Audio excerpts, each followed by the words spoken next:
Et donc retour au synchrotron Soleil pour découvrir les utilisateurs qui utilisent ces faisceaux lumineux très brillants, très pointus et qui leur permettent d'aller au cœur de la matière. On a rencontré surtout des physiciens jusqu'à maintenant. Maintenant c'est un doctorant que nous allons accueillir, mais un doctorant qui travaille en biologie. Abbas El Saïli, bonjour. Bonjour. Donc doctorant en première année de thèse, hein. Donc voilà, vous êtes un jeune chercheur et votre premier passage au synchrotron remonte à tout récemment, décembre dernier, c'était il y a moins d'un mois. Vous avez fait, d'ailleurs, comment ça se passe quand on débarque? C'est assez impressionnant, hein, cette espèce de soucoupe volante posée comme ça sur le plateau de Saclay. Vous connaissiez, vous étiez déjà venu avant? J'étais venu en visite, simplement, et donc sans travailler, pour voir comment, pour voir concrètement pour la première fois un synchrotron. Et pour le coup, le 13 décembre, ça, je me rappellerai toujours de la date, je pense, j'ai vraiment pu travailler sur le synchrotron. Donc on prépare nos échantillons avant, on arrive, on récolte nos résultats et on rentre les traités au laboratoire tout de suite après.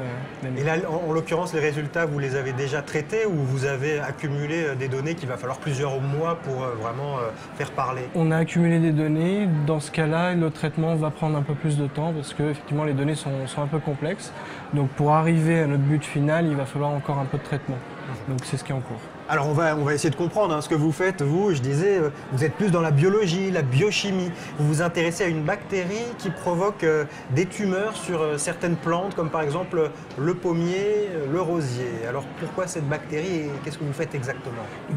Pour en résumer, cette bactérie est un pathogène, elle vit dans le sol et lorsque la plante est blessée, elle infecte la blessure et transfère un morceau d'ADN dans le génome de la plante et fait produire à cette plante un nutriment qui va être utilisé par la bactérie comme source une molécule qui va être utilisée comme source de nutriments via les carbones, mais également comme signal pour répandre la pathogénicité de cette bactérie à des bactéries non pathogènes.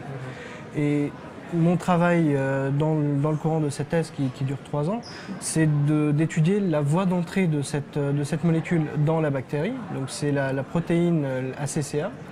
Et mon travail, c'est de comprendre comment se fait l'interaction entre cette protéine et ce nutriment-là.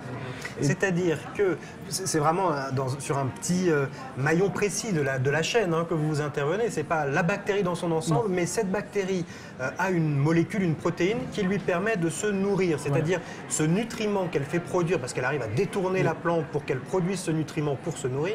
Et après, elle utilise certaines molécules pour pouvoir récupérer ce nutriment. Dans son environnement et le récupérer à l'intérieur de la cellule pour s'en servir. En gros, vous, c'est vraiment juste ce qui lui permet de se nourrir, cette protéine qui lui permet de capter le nutriment qui vous intéresse. Exactement. Donc c'est vraiment, comme je le disais, un maillon très précis de la chaîne. Et alors, cette protéine, comment vous allez l'étudier ici au synchrotron? Donc cette protéine, en amont le travail, la protéine est purifiée, c'est-à-dire qu'on l'obtient pure, en homogénéité, ce qu'on appelle la homogénéité, c'est-à-dire qu'on considère qu'il n'y a que la protéine dans notre solution. Cette protéine est concentrée jusqu'à obtenir des cristaux de protéines. On fait vraiment pousser des cristaux. Et ensuite, ces cristaux sont exposés au rayonnement synchrotron, donc au rayon X. Et le fait d'exposer un cristal à ces rayons X fait diffracter ces rayons X. Et donc, on obtient ce qu'on appelle des clichés de diffraction, qui sont en gros des points, qu'on appelle des points de Bragg sur une image, donc qui ne veut rien dire a priori. Mais via des formules mathématiques, on arrive à reconstituer la structure tridimensionnelle de la protéine, donc de la protéine seule, mais de la protéine avec cette molécule d'intérêt, pour voir comment elles interagissent l'une avec l'autre. Et étudier cette interaction permet de pouvoir comprendre comment la bactérie incorpore son nutriment. C'est-à-dire qu'après traitement, vous obtenez des images assez étonnantes, assez toutes spectaculaires, où on a vraiment l'impression de la voir, cette molécule, cette protéine, en 3 dimensions, atome par atome. On peut presque la manipuler virtuellement dans l'espace et la regarder sous toutes les coutures. Sous tous les angles. Et on voit vraiment, comme vous dites, atome par atome, on appelle ça le modèle atomique. Donc on a la structure complète de la protéine dans ses différentes formes au sein de la bactérie.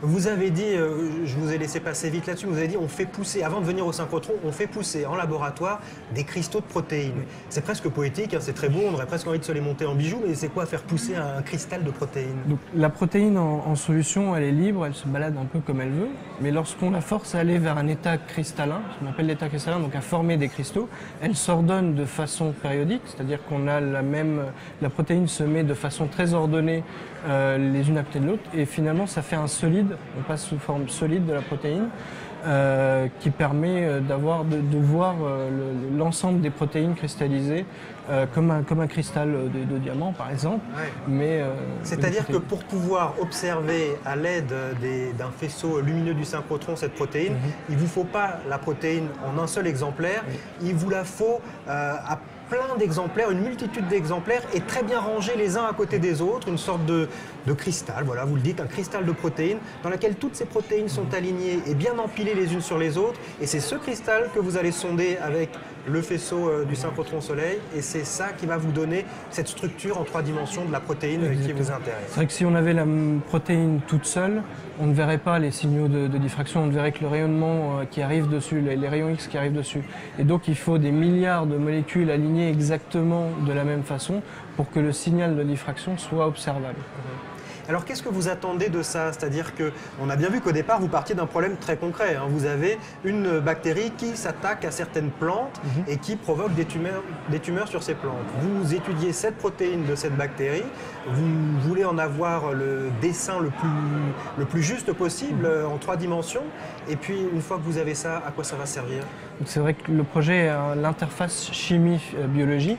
Donc on a le problème physique, c'est d'avoir la structure de la protéine pour voir au niveau atomique comment se positionne comment se fait cette interaction.